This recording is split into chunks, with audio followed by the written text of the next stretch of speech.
मंचासीन मान्य क्षेत्र संघचालक जी, प्रांत संघचालक महोदय,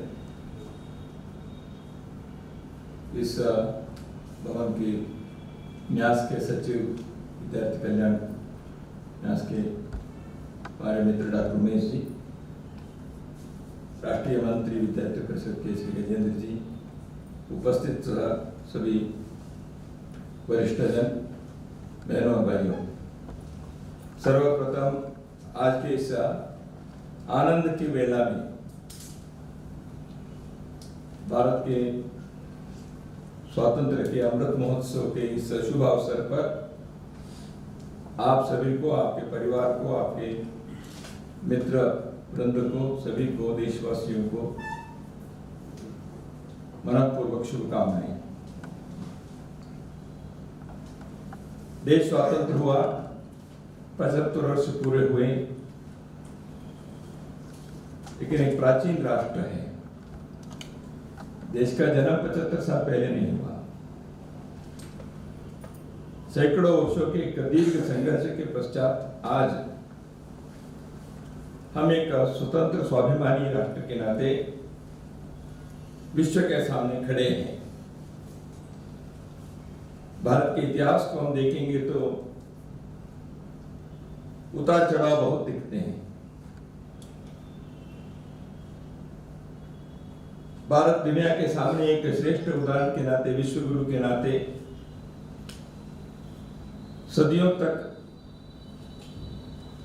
मानवता को ज्ञान के, जीवन मूल्यों के, संस्कृति के प्रकाश को देने का एक श्रेष्ठ कार्य, उदात्त कार्य भारत ने किया है। भारतवर्ष के इतिहास के बारे में केवल भारतीय लोग गर्व महसूस करते, ऐसे नहीं है। यहाँ राज करने आए अंग्रेजों के बहुत सारे विद्वानों ने भी भारत के इस विषय के बारे में उल्लेख किया। भले ही वो राज करने आए थे, व्यापार के नाम पर आए, यहाँ राज किए, इतिहास के इस सत्य को हम सब जानते ही हैं। किंतु भारत भूमि ऐसे राज करने आए हैं लोगों के मन परिवर्तन, हृदय परिवर्तन कैसे करती है, यह भी एक अत्यंत आश्चर्य के और हमारे लिए गर्व की बात है। यहाँ रहते रहते कई लोग भारत के बारे में ही एक प्रकार से भक्ति और प्रेम की उनके अंदर भावना जग गई।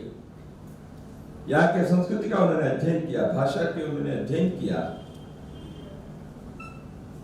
एक उनके जो षड्यंत्र था, यहाँ के सब व्यवस्था को, मान्यताओं को, सिद्धांतों को, तत्वों को, यहाँ की जीवन शैली को, संस्कृति को, शिक्षा की परंपरा को नष्ट करने के एक कुतंत्र से वो दशकों तक प्रयत्न तो किए और काफी मात्रा में उसमें उन्होंने एक दृष्टि से यश भी प्राप्त किए, सफलता प्राप्त।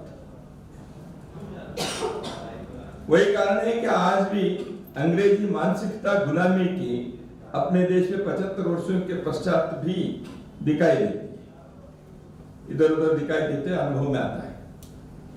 लेकिन ऐसे षड्यंत्र करने वाले समूह के बीच से भी कुछ लोग ऐसे हो गए जो भारत प्रेमी हो गए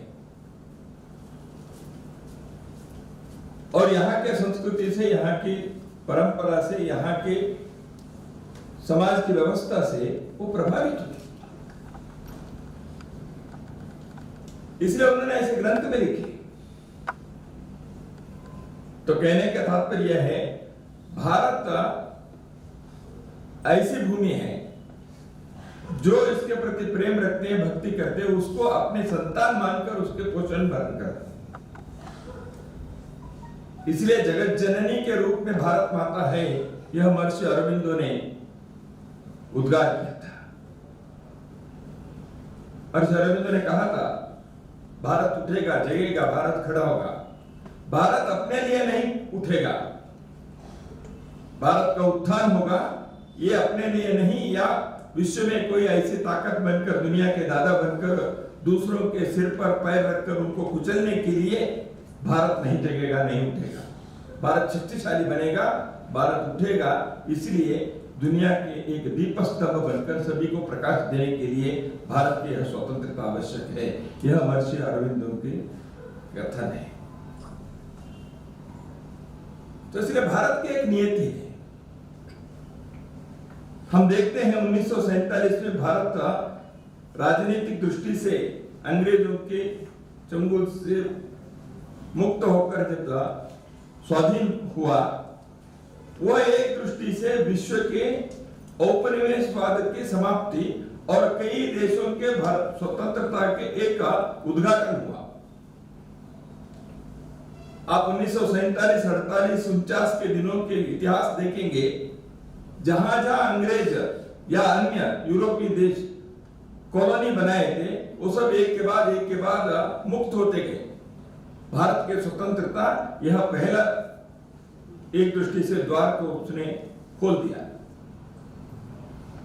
तो इसलिए भारत की स्वतंत्रता जो है, यह केवल भारतीयों के लिए नहीं, विश्व के मानवता के उद्धार के लिए, उन्नति के लिए, उदारता के लिए यह आवश्यक था।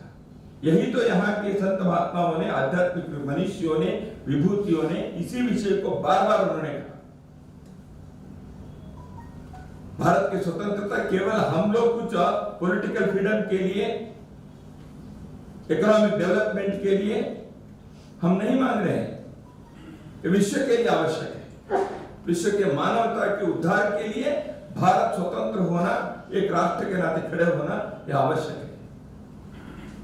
यही तो यहाँ के विद्वानों ने, मनीषियों ने, संतों ने, आध्यात्मिक साधकों ने बार बार इसका उन्होंने कहा है। भारत स्वतंत्र हुआ है 75 वर्षों के, एक बहुत लंबा नहीं है लेकिन छोटा भी नहीं है, ऐसे एक इतिहास पिछले 75 वर्षों के भारत ने प्रगति की है। सब प्रकार के मजबूरियों के बीच भी भारत आगे बढ़ा है। इसके पीछे देश के लोगों के एक अथक परिश्रम भी है। यहाँ के सामान्य लोगों के जीवन के स्तर को उन्नत करने के एक बहुत बड़ा काम आज भी बाकी है। लेकिन हमको ऐसे करते समय थोड़ा सा पीछे रखना चाहिए। भारत की स्वतंत्रता, यह आंदोलन केवल 1857 से 1947 के 90 वर्षों के 9 दशकों के नहीं है। अंग्रेजों के विरुद्ध में जो लड़ाई हुई, उसी को भारत के स्वतंत्रता आंदोलन कहने के एक ऐतिहासिक भूल अपने देश में किन्हीं कारणों से होते आए। 1498 में जब वास्को दा गामा भारत के पश्चिमी किनारे पर समुद्र तट पर आकर पहुंचे, थोड़े दिन में वास्को दा गामा और उनके लोगों ने जिस प्रकार के वहां हिंसाचार मचाया, लोगों को दबाया, कुचलने का प्रयत्न किया, वहां का शोषण प्रारंभ हुआ, तब से भारत के लोगों ने विरोध की आवाज उठाई। इतिहास के पन्नों को हम बड़े अध्ययन करें, ध्यान में आएगा। भारत के स्वतंत्रता के आंदोलन के इतिहास किसी कुछ परिवारों के, किसी कुछ लोगों के, कुछ नेताओं के नहीं है। कई बार इतिहास में एक भूल हुआ है। इसको प्रस्तुत करने के एक कुतंत्र भी हुआ है। वो है भारत के स्वतंत्रता आंदोलन नगरीय क्षेत्र तक सीमित रहा, या कुछ पढ़े लिखे लोग करते रहे। क्रांतिकारियों का थोड़ा एक इतिहास है, भगत सिंह आजाद कहेंगे, सुभाष चंद्र बोस कहेंगे, नहीं तो कांग्रेस के इतिहास है। उन्होंने अधिवेशनों में प्रस्ताव पारित किए, सत्याग्रह किए, बिल्कुल किए। ये सारी बातें अत्यंत महत्वपूर्ण है। भारत के स्वतंत्रता आंदोलन के हर पहलू, हर आयाम प्रेरणादायी है। किसी बात को छोटे करने की आवश्यकता नहीं है। सबके प्रति सम्मान रखे, हजारों वर्षों तक रखे, परंतु भूल जो होता है उसके बारे में भी हमें ध्यान रखनी चाहिए। 1857 से पहले भी जगह जगह पर छोटे बड़े आंदोलन हुए। केरल में पारसी राजा, उड़ीसा में पैका आंदोलन, तमिलनाडु में वेलु नाचियार करके एक महिला ने एक महिलाओं की सेना बनाई। विश्व के प्रथम सेना होगी जो ऑल विमेन आर्मी। अंग्रेजों के शस्त्रागार था दक्षिण तमिलनाडु में। वहां उस शस्त्रागार के अंदर जो शस्त्र है उसको लेकर कभी भी लोगों पर उसका उपयोग हो सकता है, इसलिए शस्त्रागार को नष्ट करना चाहिए। ये उस रानी ने तय किया, सेना बनाई, सब महिलाओं की सेना। उसमें एक कुली करके उसके परिचारिका वो भी सैनिक बन गई। कुली ये नाम है उसका, अनपढ़ है, गांव की है, लेकिन श्रद्धा भक्ति में किसी से कम नहीं। वो कोयली ह्यूमन बॉम्ब बन गई। अपने को कपड़े से वगैरह करके तेल में डूबे हुए कपड़े पहन के वो आग लगाकर उस शस्त्रागार में कूद पड़ी। कहानी लंबी है, मैं उसका नहीं जाऊंगा। कैसे गए वहां, कैसे पहुंचे, पुलिस से बचकर कैसे अंदर घुसी, वो कहानी है। छोटी छोटी पुस्तकें भी आई हैं। तो वहां कूदकर उस शस्त्रागार को नष्ट कर दिया। वो स्वयं बलिदानी हो गई। काला पानी के इतिहास, अंडमान में जो जेल है वहां जाना चाहिए जिंदगी में एक बार, कम से कम प्रयत्न तो करना चाहिए, क्योंकि वो तीर्थ यात्रा है। देश में हम 12 ज्योतिर्लिंग, शक्तिपीठ, गंगा के तटों पर, नर्मदा के तटों पर मंदिरों के जाने की तीर्थ यात्रा अपने अपने घर में, परिवार में बनाते हैं, लेकिन अंडमान में जाना यह तीर्थ यात्रा है। जिन्होंने देश के लिए सब कुछ न्यौछावर कर दिया, नाम तक मालूम नहीं लोगों को। एक सावरकर के नाम लोग याद रखते हैं इधर उधर से, वो भी जिस सावरकर के डिग्री को, उनके संपत्ति को, सबको अंग्रेजों ने कॉन्फिस्केट कर दिया था, लेकिन स्वतंत्र भारत में उनको वापस भी नहीं मिला। सावरकर बैरिस्टर थे, सैकड़ों लोगों को प्रेरणा देकर उनको जीवन की दिशा बदल दी। देश के लिए वो बलिदानी हो गए, क्रांतिकारी बन गए। ऐसे सावरकर के बारे में कैसे कैसे कहना प्रारंभ हुआ स्वतंत्र भारत में। तो इसलिए कहा किसी के भी योगदान को छोटा नहीं करना चाहिए। देश के स्वतंत्रता आंदोलन ये केवल पढ़े लिखे लोगों ने नहीं किया, अनपढ़ लोगों ने भी किया। जैसे मैंने कोयली का एक उदाहरण बताया, ऐसे सैकड़ों हजारों उदाहरण है। सुनीति कुमार चौधरी घोष, 2 लड़कियां, अंग्रेज ऑफिसर को उनके ऑफिस में जाकर गोली मारकर क्रांति के शंकरांत किए। नाम याद है क्या लोगों को? बटुकेश्वर दत्त,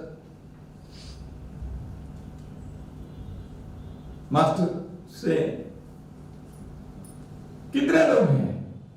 चापेकर बंधुओं के बारे में अपने वर्तमान पीढ़ी पढ़ती है क्या? तो क्रांतिकारियों के इतिहास है। किसान, व्यापारी, एडवोकेट, डॉक्टर, शिक्षक, समाज सुधारक, सब प्रकार के लोगों ने स्वतंत्रता आंदोलन के 1500 से लेकर 1947 तक लगातार यह आंदोलन कहीं किसी न किसी रूप में जीवित रहा। इस आंदोलन के कितने आयाम हैं। उसके साथ साथ भारत के लोगों ने क्या सोचा, भारत स्वतंत्र होगा, ठीक है, आज नहीं तो कल। कितने पीढ़ी को इसमें त्याग और बलिदान के अध्यायों को जोड़ना पड़ेगा, वो तो है ही। लेकिन अपने भारत को एक सुंदर, स्वाभिमानी, सशक्त, श्रेष्ठ, आधुनिक नागरिक भारत बनाना चाहिए। इसलिए समाज के अंदर की कई प्रकार की कुरूढ़ी कुरीतियों को दूर करने के लिए भी उसी समाज राष्ट्रीय आंदोलन के साथ साथ सामाजिक आंदोलन भी, सुधार के आंदोलन भी करने के एक अद्भुत कार्य अपने देश में हुआ है। इसलिए मुक्ति 2 प्रकार की है। एक विदेशी राज से मुक्ति, दूसरा अपने ही दकियानुसी विचारों से यहाँ के कोई परंपरा जो समाज के विकास के लिए, समग्र विकास के लिए यदि वो बाधा है, उससे भी मुक्ति पानी चाहिए। इसलिए शिक्षा में सामाजिक समरसता के, सामाजिक न्याय के कितने प्रकार के आंदोलन भारत के समाज को सुधार करने के लिए भी लोगों ने किया। गांधी जी, सावरकर, अंबेडकर, हरिद्वार से लेकर कई प्रकार के लोगों ने इस काम में भी, देश के वैज्ञानिक, देश के संत महात्मा, देश के समाज सुधारक, देश के उद्योगपति, हर कोई अपने काम करते समय वे सोचा मुझे देश की स्वतंत्रता के लिए इस विचार को आगे बढ़ाना चाहिए। दूसरा, समाज को अच्छा बनाना चाहिए, श्रेष्ठ बनाना चाहिए। इसलिए केवल अंग्रेजों से मुक्ति के लिए नहीं, भारत को भी महान बनाने के लिए उन लोगों ने उस समय प्रयत्न किया। ऐसे उन्होंने अस्तिवार लगाया, ऐसे उन्होंने नींव डाली। स्वतंत्र भारत में इस व्यापक, प्रेरणादायी, समग्र इतिहास को स्मरण करने के एक कार्य में कुछ चूक हुई है। अपने शिक्षा क्रम में, पाठ्यक्रमों में, हमारे देश के पब्लिक डिस्कोर्स में, दिशाहीन नैरेटिव में, साहित्य के, मीडिया के, फिल्म के क्षेत्र में इन चीजों के बारे में जिस प्रकार से प्रस्तुतिकरण होना चाहिए था, वह पूर्ण रूप से नहीं हुआ, इधर उधर से थोड़ा बहुत हुआ होगा। तो इसलिए ऐसे एक अमृत महोत्सव में इस मोड़ पर हम लोगों को, इस चरण पर यह सोचना चाहिए, हम अगली पीढ़ी को ये सारे समग्र इतिहास जो प्रेरणादायी है, जीवन के हर क्षेत्र के लोगों ने जो योगदान दिए हैं, उसको अगली पीढ़ी को बताने के लिए आवश्यक व्यवस्था होनी चाहिए। वो डिबेट में आनी चाहिए, वो साहित्य में आनी चाहिए, फिल्म में आनी चाहिए, कविताओं में आनी चाहिए, शिक्षा क्रम में उसके लिए स्थान मिलना चाहिए।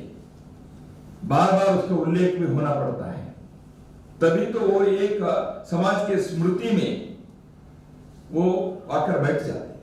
नहीं तो स्मृति से बाहर चले जाने से इतिहास हमेशा के लिए लुप्त हो जाता है। इसलिए इसको कहने की आवश्यकता है।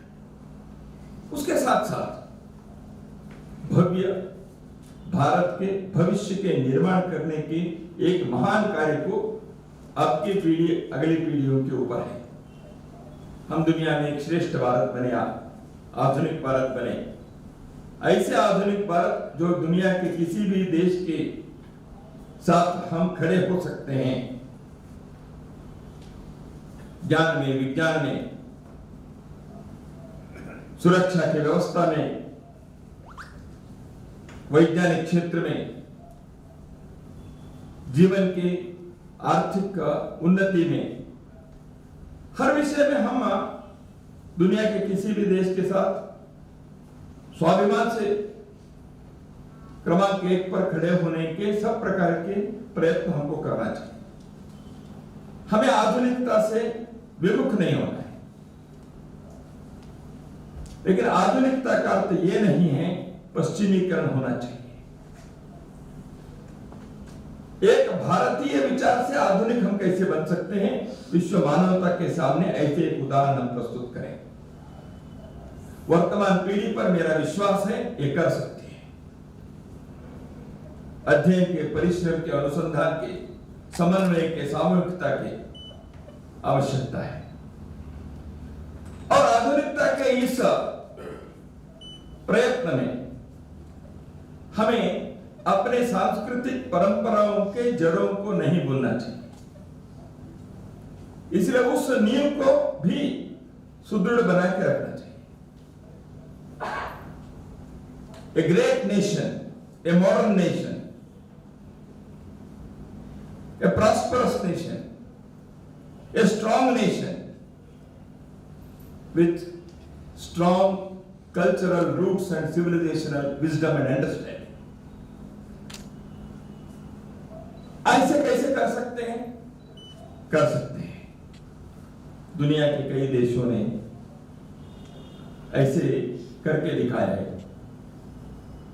एक जापान कर सकता है, एक इजराइल कर सकता है। भारत के हजारों वर्षों के परंपरा से आज भी किसी न किसी प्रकार से जुड़े हुए समाज ये है। यहाँ आज के वेद मंत्र के घोष होते हैं, रामायण के चौपाई सुनाए जाते हैं, यहाँ आज भी भगवत गीता की गुंजन होता है। यहाँ के लोगों में हजारों हजारों वर्षों के अपने ऋषि के मूल गोत्र के नाम से आज भी हमने याद रखा है।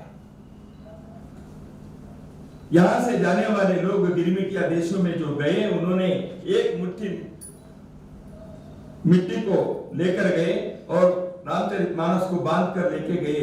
वहां उन देशों में उस मिट्टी को अपने आंगन में रखकर ये भारत भूमि है, ऐसे उन्होंने इसके प्रति भक्ति रखी। ऐसे देश हैं। आज भी लाखों करोड़ों लोग कुंभ में आते हैं। आज भी लाखों करोड़ों लोग देश के मठ मंदिर गुरुद्वारे में जाते हैं। नई पीढ़ी के लोग भी जा रहे हैं। कहीं ना कहीं अपने देश में ये सारी चीजें दिखाई देती है। इस महामारी के दौरान में भी हमने देखा भारत की आंतरिक शक्ति किस प्रकार की है। देश खड़ा हुआ, त्रस्त लोगों की सेवा के लिए समाज आगे आया। इसलिए ऐसे एक समन्वय के, सामूहिकता के, परस्पर आत्मीयता के, स्नेह के ऐसे एक भारत का निर्माण। A cultural nation, a civilised nation. Machine के, यंत्रों के बीच हमें अपने मानवता को नहीं खोना चाहिए। तो इसलिए भारत के स्वतंत्रता आंदोलन के सेनानियों के सपने, उनके जो विचार, उनके दर्शन हम यदि अध्ययन करेंगे तो ध्यान में आएगा, ऐसे भारत को उन्होंने देखा था। मदन मोहन मालवीय जी ने एक तरफ कांग्रेस के द्वारा स्वतंत्रता आंदोलन की अगुवाई कर रहे थे, उसी समय उन्होंने बनारस हिंदू विश्वविद्यालय की स्थापना भी की, जो केवल भारत के इतिहास, संस्कृति इतना ही पढ़ाई नहीं, विज्ञान, तंत्रज्ञान को पढ़ाने के भी कार्य किया। 20 ऐसे उदाहरण हैं। तो इसलिए उन सपनों को यदि हमें साकार करने हैं, केवल भारत के लिए नहीं, समग्र मानवता के लिए, क्योंकि भारत के व्यक्ति केवल अपने लिए नहीं सोचता। लोका समस्ता सुखिनो भवन्तु, उदार चरितानां तु वसुधैव कुटुम्बकम्, स्वदेशो भुवनत्रयम्।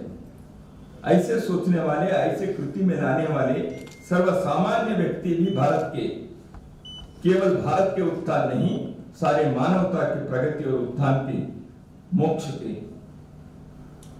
विचार को मन में रखता है, कामना करता है। इसलिए भारत को श्रेष्ठ भारत, स्वाभिमानी भारत, सशक्त भारत, समृद्ध भारत, आध्यात्मिक भारत ये बनाने के प्रयत्न करेंगे तो भारत अपने आप विश्वगुरु बनेगा। किसी को डिक्लेयर करने की आवश्यकता नहीं पड़ेगी। वर्तमान पीढ़ी और अगले पीढ़ी को यह एक बहुत बड़ी जिम्मेवारी उनके कंधों पर है।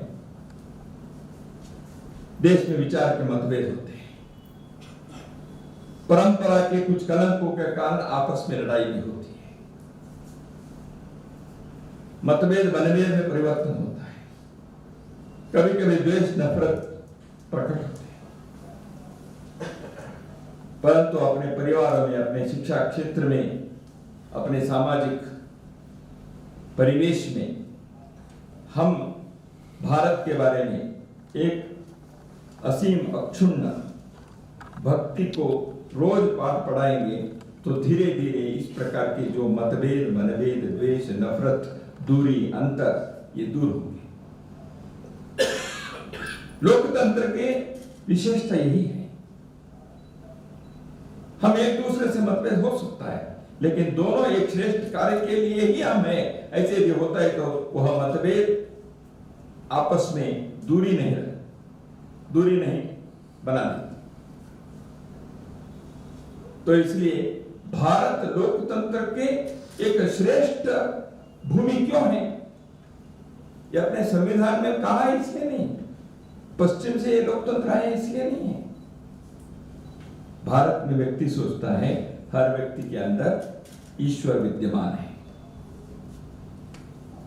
There is a divinity in every soul. इस डिविनिटी के कारण हमारी समानता है। यदि तो डॉक्टर बाबा साहेब अम्बेडकर ने कहा it is not because of one vote for each person, यह हमारी इक्वालिटी का आधार नहीं है। It is philosophical, it is the presence of divinity in each soul that makes us equal. Doctor Baba Saheb Ambedkar की कथा नहीं है। तो इसलिए हम इस लोकतंत्र की मजबूती के लिए, भारत के उत्थान के लिए, विश्व मानवता के उद्धार के लिए हम आज के इस अमृत महोत्सव के शुभ अवसर पर अपने जीवन में कुछ करने के और उससे सफलता और सार्थकता के अनुभूति हम प्राप्त करें, इस विचार को लेकर आज के इस कार्यक्रम को हम उत्साह से, उल्लास से मनाएं।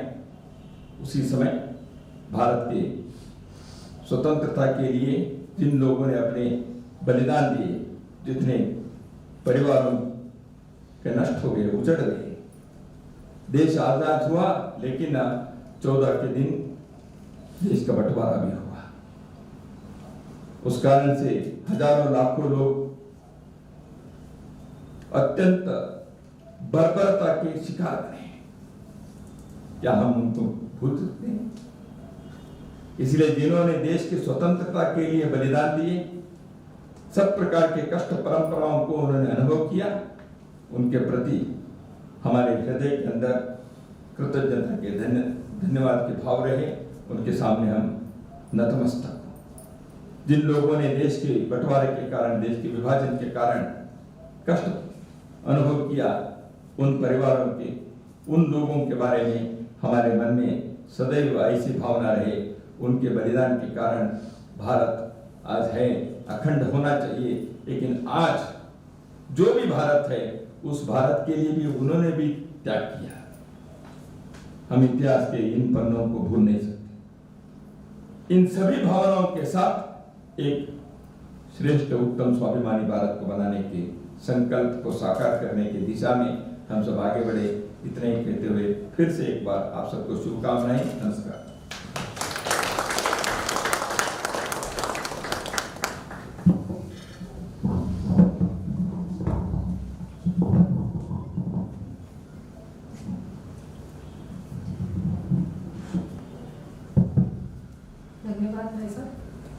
आज भाई साहब का ये सुन के हमें लगा कि हमें बहुत ज़्यादा अध्ययन की आवश्यकता है, और जब हम किसी बड़े को सुनते हैं तो स्वाभिमान जो जगता है वो और अध्ययन करने के लिए प्रेरित करता है कि हमें स्वाभिमान के साथ ही हम आगे कुछ भी पढ़ लें, कुछ भी लिख लें, पर स्वाभिमान जब तक नहीं है तब तक हम उसको सही से कहीं पे भी अप्लाई नहीं कर सकते।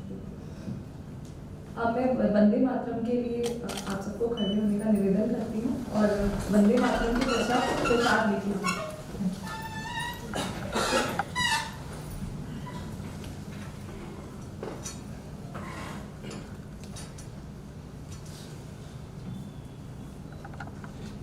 वंदे मातरम, वंदे मातरम, सुजलां सुफलां मलयज शीतलां शस्य श्यामलां मातरं वंदे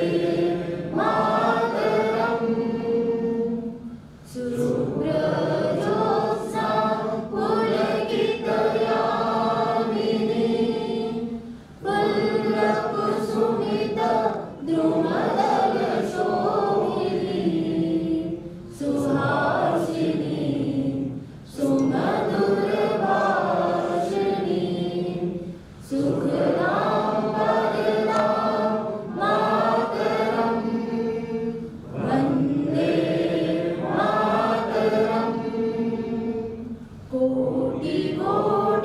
वन्दे